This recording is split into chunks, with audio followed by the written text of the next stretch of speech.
Bonjour à tous. 14e symposium de peinture à Vallée-Jonction. Le président d'honneur cette année, M.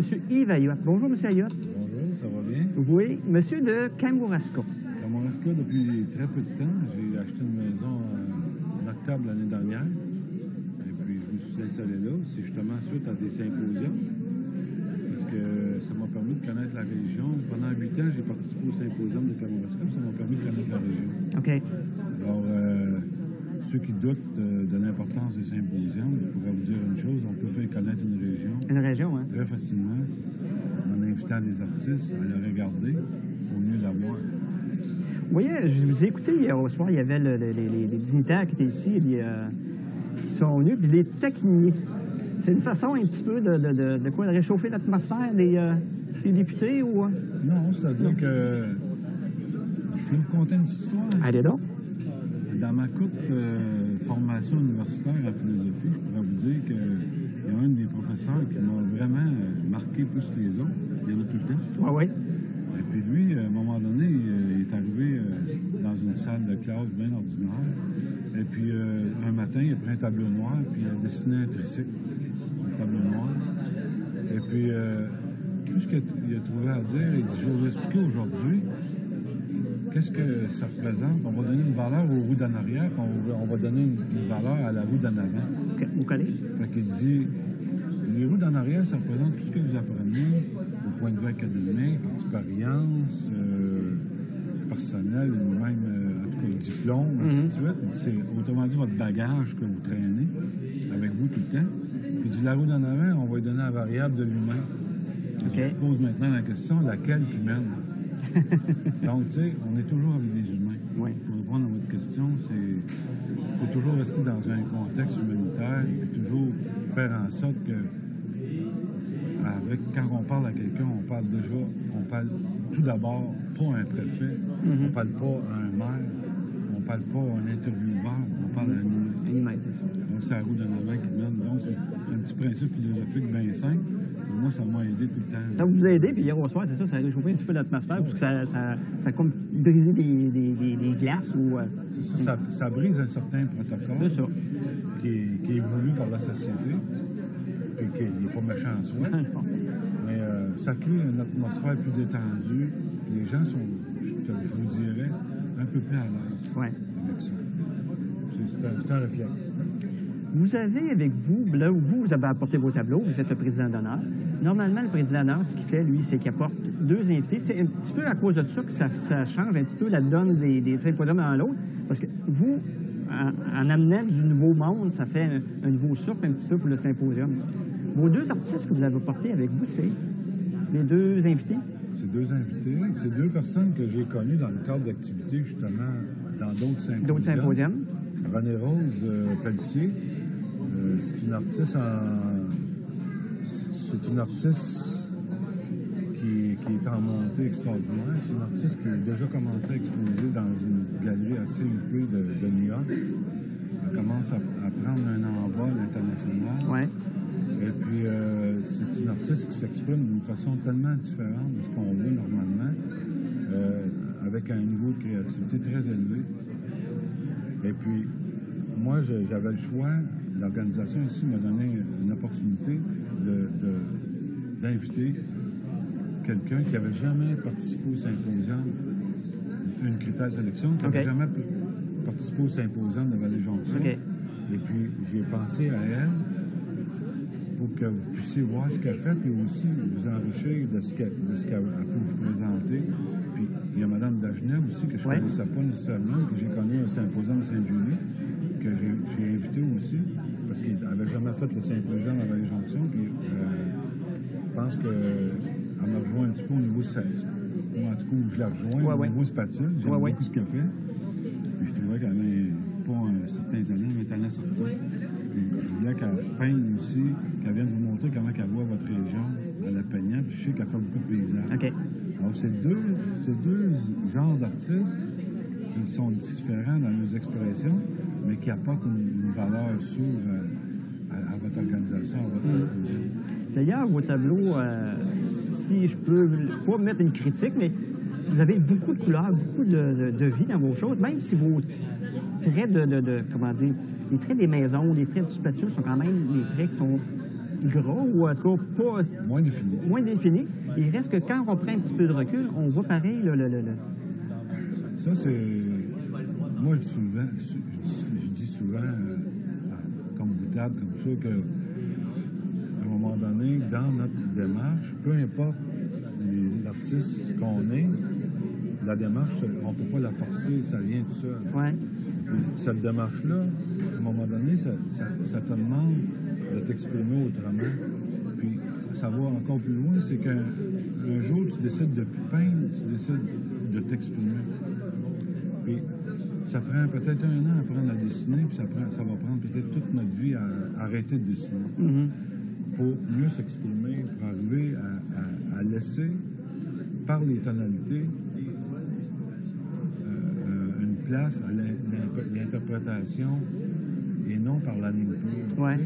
Parce qu'on peut séduire par la ligne, mais on peut aussi séduire par la tonalité. L'ambiance que ça donne. Sauf que la ligne, quand les gens viennent voir tes tableaux, maintenant qu'ils regardent tes tableaux, la ligne, pour eux autres, c'est un point rationnel de critique qui va faire en sorte que si tu n'as pas le bon point de fuite, on va parler comme ça, ou si tu n'as pas un exemple l'ombre qui arrive sur le bon bord ou quoi que ce soit, les gens ils ne savent pas pourquoi, mais ils vont regarder ça, ils vont dire ça clique pas. Il y a quelque chose. Là. Parce qu'ils ont un œil critique au niveau de la rationalité. Tandis que si tu décides de t'exprimer avec plus de tonalité, de couleur, ben on sait très bien que la couleur, c'est pas quantitatif, c'est qualitatif, c'est une longueur d'onde. Alors les gens, quand ils viennent, qui regardent le tableau, ils arrivent avec une critique moins rationnelle, un peu plus sentie. OK. Mais en tout cas, moi, vos couleurs, là, on voit vraiment là, que vous êtes un monsieur là, qui est, comment dire, la joie de vivre. Il n'y a rien de sombre là-dedans. Puis... Non, c'est des périodes. Il y a des périodes, parce que quand à tout couteau, il y a 2 tranchants, c'est qu'à un moment donné, quand tu décides de t'exprimer plus librement, pas nécessairement de façon automatique, plus librement, aller peindre un peu plus dans l'inconscient, ça joue avec les humeurs, ça joue aussi avec ce qu'on a ressenti. C'est pour ça, hier, je disais dans le petit discours que l'important dans un symposium, pour moi, c'est de rencontrer des gens, de rencontrer d'autres artistes, de rencontrer le public. Et puis, quand on repart de là, qu'on ait vendu une œuvre, non, on repart avec un bagage. On repart avec un plus riche d'expérience. Puis, si on a décidé de s'exprimer, justement, on arrive à faire des meilleurs tableaux. Oui. Ben, moi, je suis fier de vous, M. Ayotte. Vous êtes un bon porte-parole. Un bon porte-parole. Je vais aller voir vos artistes invités, ceux que vous avez invités. Une, d'ailleurs, que j'ai remarqué, vous parliez de votre... la dame, comment elle s'appelle, Mme Rose? René Rose. Elle a déjà une façon spéciale, c'est qu'elle peint, elle est à terre, tu sais, c'est pas sur un journaliste. Pour ici, la façon qu'elle, chez elle, je ne sais pas comment qu'elle peint, mais ici, la façon qu'elle réalise ses œuvres, peut-être c'est mieux pour elle comme ça. En tout cas, moi, ça m'a déjà interpellé un petit peu. Fait que... Regardez, là, quand on est dans un symposium, on n'a pas nécessairement la même qualité d'installation quand on est dans nos affaires chez nous. Tu sais. Bien, M. Ayotte, je vous remercie beaucoup. Je vous souhaite une bonne journée, un bon symposium. J'espère que vous vendiez tous vos tableaux, vous partiez à l'âge. Oui, on espère que sinon, vous êtes un monsieur, puis vous allez partir avec votre bagage, vous disiez, avec les amitiés, tout ça, des gens. Merci, monsieur. Merci beaucoup. Bonjour, là, on est avec René Rose, une madame de Lévis. C'est une artiste invitée de M. Ayotte. Une madame qui... C'est quoi, tu peins sur des... Je peins sur bois, effectivement. Sur bois? Oui, essentiellement des bois du Québec, donc de l'érable, du merisier, des essences que je trouve qui me plaisent puis dont le bois me parle aussi. OK. Donc, j'ai un atelier de menuiserie puis j'ai aussi un atelier de peinture. Donc, je taille mes pièces pour enfin monter mon tableau, puis après ça, procéder à la peinture, à la création de l'œuvre. Je disais à M. Ayotte, tantôt, pendant que on était en entrevue avec lui, on te voyait en face de M. Ayotte. Tu travaillais, tu étais à genoux à terre, tu travaillais avec ton tableau aussi. Ça m'arrive de travailler au sol. Quand j'utilise des pigments qui sont beaucoup plus liquides, donc je rajoute un petit peu plus d'eau, je vais travailler au sol pour que le pigment ait le temps de pénétrer dans le bois. Puis après ça, je vais pouvoir travailler à la verticale sur chevalet quand je vais arriver avec l'acrylique puis le pastel à ce moment-là. Mais là, tu dis plus liquide, c'est quoi? C'est de l'encre? Des fois, j'ai de l'encre, des fois, j'ai des pigments végétaux. OK. Donc, je vais les diluer dans une eau qui est pure. OK. Puis à ce moment-là, je vais pouvoir travailler avec une base un peu plus liquide pour aller faire soit des lavis, apprêter ma surface, ou des fois aller chercher des dégradés intéressants dans le modelé du visage. OK. Parce que je voyais tantôt, moi, je pensais que c'était vraiment de la pyrogravure un petit peu. Tu faisais le tour de tes dames ou tes visages. C'était comme une genre de pyrogravure, mais tu m'as dit que c'est pas ça, là. Ces pièces-là, c'est pas ça, mais vous aviez pas tort parce que mon élément, c'est le bois et le feu. OK. J'ai des pièces qui sont faites à la torche aussi. À la torche. Donc, c'est pas une petite pyrogravure, c'est vraiment la torche à souder. La flamme est plus grosse. Ouais. Donc, ça me permet d'aller un peu plus loin dans le bois puis aller chercher un petit peu de relief en même temps. Puis après, je vais quand même fusionner ça avec ma technique que j'affectionne déjà, l'acrylique et le pastel, pour aller chercher le trait de dessin aussi. Donc, oui, le feu fait partie de ma création par moment. OK. Oui. Puis tu me disais là, que tu travailles aussi, tu mets un genre de trait liquide. Là, à ce moment-là, c'est le bois, si tu travailles sur du merisier ou sur de l'érable, c'est un bois qui n'est pas poreux, qui ne peut pas boire. Selon les essences de bois, j'ai pas la même porosité. Donc, c'est sûr que le pigment ne va pas rentrer à la même vitesse. La diffusion du pigment ne sera pas la même non plus. C'est un nœud dans la planche. Si un nœud, oui, puis ça, j'aime ça parce que le nœud, ça donne du caractère aux pièces, ça donne de la vie aussi. Donc, il y a des gens qui vont éviter les nœuds. Moi, quand j'en trouve un qui est intéressant... Qui est placé à la bonne place. Je vais le bâtir. Je vais tailler ma pièce en conséquence pour y donner vie. Il y a des fois où je vois la pièce que je vais déjà sentir quel sujet va convenir à la pièce de bois qui est là. Puis d'autres fois, c'est la pièce qui inspire le sujet aussi. Donc, il y a une relation entre le bois et moi qui s'établit tout au long du processus. C'est le fun parce que c'est ça, les artistes, des fois, c'est seulement soit la peinture, soit toi, tu touches un petit peu à toi. Tu disais, ben, je coupe mon bois, je vais voir son blanc. Il y a d'autres étapes. Il y a la partie sélection du bois. Donc, il y a des fois où je vais faire affaire avec des gens qui vont me fournir de belles pièces. Puis d'autres fois, je vais aller en forêt, prendre du bois récupéré que la Dame Nature a jeté à terre. Mais là, c'est plus long, les étapes. Là, on va avoir des étapes de séchage, des étapes de planage. C'est tout dépendant des pièces. C'est pas le même niveau de travail. Là, okay. Donc, puis c'est sûr que par inspiration aussi, je passe pas mal de temps en forêt parce que les arbres, c'est ce que j'ai de plus précieux. Là. C'est pas par hasard que je travaille sur le bois. Il y a un lien avec la forêt, puis un lien avec la vie à travers mon art. Là. Le petit accent, ça vient de... Ben, c'est pas un accent de Lévis. Ça vient de partout. Ça vient de partout. Oui. Mais j'ai eu une vie de photographe avant ma vie de peintre. Et puis j'ai eu la chance de travailler dans différentes régions du Québec. Donc, en finale, j'ai dû être influencée par pas mal de régions. Donc, ça peut donner un résultat particulier. Tu es native de quel endroit? Je suis née à Lévis. À Lévis, oui?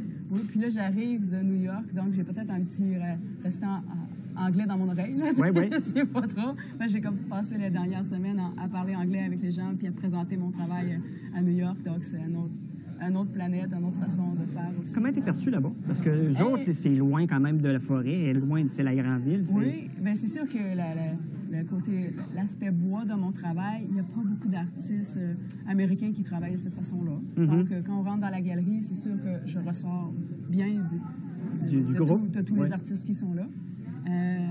Aussi, quand j'ai fait ma présentation, j'en ai fait un petit bout en français, puis une grande partie en anglais, mais je suis vraiment fière d'être québécoise puis de m'exprimer en français. Donc, ils me voient comme le French-Canadian artist, et souvent ils me disent ça. Là, mais ils m'aiment bien. Je pense que j'ai vraiment eu un bel accueil, puis de voir les médias aussi, comment ils ont couvert mon exposition. Puis, j'ai eu ma première page dans la Wall Street International. Puis, c'est toutes des premières, là, comme là, c'est ma première participation à Vallée-Jonction. Je suis super contente d'être invitée d'honneur ici. C'est un plaisir d'être ici, vraiment. C'est tellement un bel événement. C'est bien structuré, c'est accueillant, c'est chaleureux, c'est pour tout le monde. C'est fantastique, vraiment. Ben, en tout cas, t'as une belle place tout de suite en rentrant. Oui, ça aussi, ça m'a touché quand j'ai vu l'endroit. J'ai dit, wow, ouais, c'est vraiment dans ma ville de chance. Là. À la Galerie à New York, j'étais direct en rentrant. Puis j'arrive ici, puis encore en rentrant. Franchement, merci pour l'accueil. Un petit peu moins de population ici, là, quand même. C'est pas le volume, c'est la qualité. Ouais. Tu sais, les gens qui viennent, là, c'est extraordinaire, les commentaires. Ils perçoivent finement ce que je fais, puis je trouve ça vraiment touchant. Là. Moi, je suis heureuse d'être ici, là, vraiment. C'est un plaisir d'être là. Puis prenez le temps de me poser des questions, c'est extraordinaire. On peut jaser de mon art, puis je suis vraiment enchantée. Là. Ben, je dois te souhaiter une belle fin de semaine, René Rose. Ben, merci. C'est sûr que les gens vont te poser des questions autant que moi, parce que j'essaie de savoir comment tu faisais tes choses, un petit peu oui, ça me curieux. fait tout le temps plaisir de répondre aux gens. J'invite toute la population à venir, tous les gens qui sont du coin ou qui sont de plus loin, venir faire votre tour à Vallée-Jonction. C'est un symposium à Ici, c'est peut-être toi qui vas emmener du monde l'an prochain, c'est peut-être toi le président d'honneur. Ça me ferait plaisir, vraiment. Là, ça me ferait vraiment plaisir d'être là. Merci, René. Ben, merci à vous, Patrice. Madame Claire de Gens, bonjour. Bonjour. Le deuxième invité de M. Ayotte. Vous, c'est de la spatule aussi. Absolument. Puis, quand on fait face à votre kiosque, on voit un petit peu M. Ayotte à côté. Les tableaux s'en vont ensemble. Hein? C'est vraiment de la spatule. Absolument. En fait, moi, je suis originaire, je viens de Sainte-Julie, Ouais. mais je suis originaire de la Côte-Nord. Et j'ai passé toute ma petite enfance au village de la Clouise. Donc, C'est pour ça que les arbres, on voit les arbres, on se dit, voyons, Sainte-Julie, c'est pas... non, Ouais. c'est des épinettes, c'est de la nature de chez nous. J'ai fait un thème plus particulièrement sur les feux de forêt, parce que c'est quand même assez présent hein, sur la Côte-Nord. Les feux de forêt, ça fait partie de notre vie. Mm-hmm. Donc, c'est ça. J'ai passé toute ma petite enfance avec les loups, les ours et les épinettes noires. Fait que quand vous arrivez à Sainte-Julie, c'est la grande ville. Tu sais, quand on sort d'un à l'autre, là... Oui, bien, Ouais. je suis allée à Bécomo entre les deux. Bécomo, c'était la grande ville quand j'avais 8 ans. Et oui, j'ai aménagé à Sainte-Julie, ça fait maintenant 30 ans. OK. Oui. Comment que les gens vous perçoivent à Sainte-Julie? Parce que là, probablement qu'autour de Sainte-Julie, c'est là que souvent vous allez exposer, à part comme aujourd'hui, là. Oui. Je le sais pas. C'est pas une question que je me pose, comment les gens me perçoivent. Parce que, tu sais, on voit dans vos tableaux, c'est vraiment la nature. Fait qu'on voit C'est la déjà en nature. partant là, que vous êtes une madame qui aime la nature, qui aime les... Je suis coloriste. Oui. Hein? Et puis, mes tableaux ils ont beaucoup de mouvement. Ça bouge énormément. Donc, c'est la couleur et le mouvement.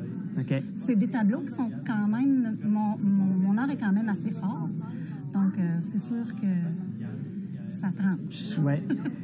Vos tableaux sont-ils exposés un petit peu dans le nord, comme ça?